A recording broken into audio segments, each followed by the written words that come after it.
do you genuinely come into classroom having no idea what's going to happen? We're talking about an intermediate classroom having no idea what's going to happen. Now, clearly, you're not responsible for the content, but what about the things that they're going to learn? Well, the things that they're going to learn, in an intermediate class, they're going to be talking for the amount of time of the class, 90 hours or 60 hours, or a much shorter class, 18 hours, for example. And they're going to be talking about things they want to talk about. And almost always we get into pretty much most of the aspects of English. What we mightn't get into is the past perfect progressive, for example, and particularly if it's a modal, right? That would be unlikely, but then it's unlikely in the language. And so what we'll be dealing with are the common things of the language that you need when you're talking about yourself.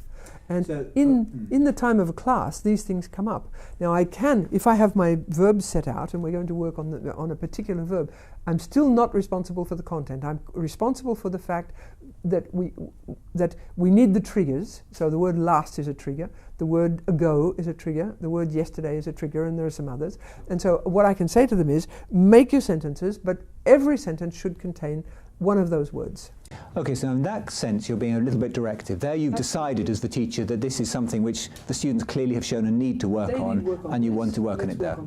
But your general point is that you're not coming into class deciding that today we're going to work on X, because you're confident that however long the course is, it be 20 hours, 10 hours, 40 hours or whatever, the natural language, or 200, the natural language that students are coming up with as they have a class conversation means that what is important to them is going to naturally emerge in the class. Absolutely. Now I can make it more complex, for example. Now one of the exercises that I have, this is for lower level people, we might work on a picture and we might end up with 10 sentences, for example.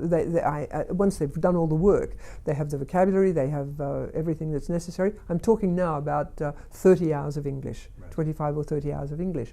And so then I say, come and write some sentences on the board, right? What I do is I hold up my piece of chalk and somebody comes out, I write number 1 and they write their sentence. So we end up with 10 sentences, and then I might say 10 is one too many. Can you combine 2 of them to make it into 9? All right, and so that gives us a more complex sentence. And then turn 9 into 8. Now turn 8 into 7, now turn 7 into 6. And the sentence is getting more and more complex as we go. So we're getting relative pronouns, we're getting whatever you might get. We're getting and all sorts of things come up. And and usually what we can do is reduce the 10 sentences to 2 sentences. Now this is also an exercise I can do with people who are at a higher level, but we're using their content, if you like. We can put sentences together. I can point out to them that this particular sentence, some context, might be better done with although. Right? The person might launch the sentence with da-da-da-da, but da-da-da-da. And then I can point out to them that if you take this, you can put it here, and you can start with although, and make the sentence more complex. And so this is how we get into different levels of language, for example. Okay, so you talked about the idea of a class conversation. Perhaps that's the basic sort of format in which the learning will happen. But you're also now describing exercises which aren't about class conversations. These are about challenges you set, some sort of linguistic challenges you set the students. Yes, absolutely. For example, if I'm with a class that I know where some people at least would know the word although, and we have a sentence which is something, something, something, but, all right. What I might do is point to the word although, which is on the wall. And if nobody quite knows what to do, I might do this, which would indicate that we have 2 parts to the sentence, and what they're going to have to do is start with the second part, although da-da-da-da-da, da-da-da-da-da, right? But I'm not going to do the work for them. Okay. Somebody should be able to do that. If I point to the word although and somebody says, all right, then I know that they have a fair chance of getting going at any rate. Or they look at although and what do you do with that? All right, so that's when I have to go like this, and they make an attempt, which we correct. Right. And then what I'm going to do then is make them compare the first pair of sentences, da-da-da, but, da-da-da-da, and the second pair of sentences, and get them both right, and be aware of the fact that these 2 sentences are saying much the same kind of thing. Except that the way of expressing it is more complex and better expressed, if you like. Now, when doing that, you haven't explained anything. No.